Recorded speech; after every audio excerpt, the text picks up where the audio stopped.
திண்டுக்கல் பிரியாணி, ஆம்பூர் பிரியாணி, ஹைதராபாத் பிரியாணி இது தானே கேள்விப்பட்டிருப்பீங்க. இது கரூர் பிரியாணி. செஞ்சு பாருங்கள், டாப்பாக இருக்கும். இந்த பிரியாணிக்கு தேவையானதெல்லாம் இதில் இருக்குது. அப்படியே போட்டு மிக்சியில் ஒரு அரைச்சிருங்க. நம்ம பிரியாணி மசாலா இது மட்டும் தான் யூஸ் பண்ண போகிறோம், வேறு எதுவும் யூஸ் பண்ண போகிறதில்ல. போட்டு 4 வரமிளகா போட்டு நல்லா அரைச்சிருங்க. நல்ல பவுடராக அரைச்சிடணும்.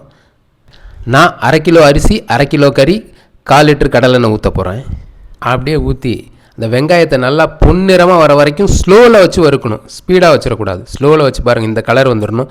அதுக்கு மேலே தான் நெய் ஊற்றிக்கிங்க. கொஞ்சம் ஒரு 4 ஸ்பூன் நெய் ஊற்றி பட்டை, சோம்பு, கிராம்பு இதெல்லாம் கொஞ்சம் போட்டு ஒரே ஒரு ஏலக்காய் போட்டுக்கோங்க. இஞ்சி பூண்டு போட்டு நல்லா ஸ்லோவில் வச்சு நல்லா வணக்கணும். புதினா, கொத்தமல்லி, கருவேப்பிலை போடவே போடாதீங்க, வேண்டாம். போட்டு நல்லா வணங்குற வரைக்கும் அந்த மசாலாவை வணக்கணும்ல, அந்த மசாலாவை நல்லா அரைச்சி வச்சுருங்க. பவுடராக அரைச்சி வச்சு போட்டுருங்க. 2 தக்காளி 1/2 கிலோ பிரியாணிக்கு. கறி பாருங்கள், 1/2 கிலோ கறி தான். கடையில் பிரியாணிக்குன்னு கட் பண்ணி வாங்கிக்கோங்க, அப்போ தான் நல்லாயிருக்கும். ரொம்ப பெருசாக போட்டுறாதீங்க, ரொம்ப சிறுசாக போட்டுறாதீங்க, நல்லா இருக்காது. கொஞ்சம் தேவையான அளவு உப்பு, கொஞ்சம் தயிர், ஒரு 4 ஸ்பூன் தயிர் மட்டும் ஊற்றுங்க போதும். 1/2 எலுமிச்சம்பழம் கரெக்டாக புளிஞ்சிக்கோங்க. நல்லா ஒரு 40 நிமிஷம் நல்லா வேக வச்சுருங்க. கறி நல்லா வெந்துடும். நான் பிரியாணி அரிசி தான் 1/2 கிலோ யூஸ் பண்ணுறேன். பாருங்கள், நல்லா அரிசி போட்டு நல்லா வேக வச்சுருங்க. அரிசியை எடுத்து அப்படி உடைச்சிங்கன்னா அரிசி 2ஆக மட்டும் உடையணும். அந்த கண்டிஷனில் எடுத்துடணும். ஒரு 60% அரிசியில் எடுத்துடணும். நல்லா வடிகட்டி எடுத்து வச்சுருங்க ஓரமாக. அரிசி அப்படி டபக்குன்னு உடையணும். ஒரு 30 நிமிஷத்துலேருந்து 40 நிமிஷம் இந்த கறி நல்லா வெந்த உடனே மசாலாவோட நல்லா வெந்துடும். வெந்ததுக்கப்புறம் அப்படியே அந்த அரிசி எடுத்து மேலே அப்படியே போட்டு விட்டுறக்கூடாது. அப்படியே ஒரு கலக்கிடணும். கரூர் பிரியாணியோட டேஸ்ட்டே அதுதான்.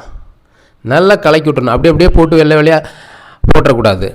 அந்த ஹைதராபாத் பிரியாணி அப்படி தான் இருக்கும், லேயராக இருக்கும். அப்படி இருக்கக்கூடாது. அதுக்கு மேலே ஒரு கரண்டி நெய் எடுத்து அப்படியே மலைச்சாரல் மாதிரி ஊற்றி புதினா, கொத்தமல்லியை நல்லா தூவி விட்டு அந்த ஃப்ரை பண்ண வெங்காயத்தையும் அதுலேயும் போட்டு அப்படியே ஒரு வாழை இலை போட்டு மூடி அப்படியே தம் போட்டுருங்க. இதே மாதிரி ஒரு 40 நிமிஷம் கழித்து எடுத்து பார்த்தீங்கன்னா அப்படியே அந்த தண்ணி மேலே நிற்கிது பாருங்கள். அந்த தண்ணி அப்படியே குடிச்சிருங்க. இதுதான் மழை தண்ணி. செம டேஸ்ட்டாக இருக்கும்.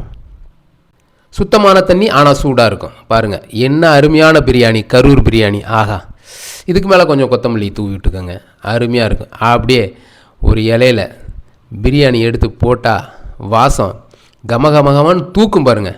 அதுதான் கரூர் பிரியாணியோட ஸ்டைலு.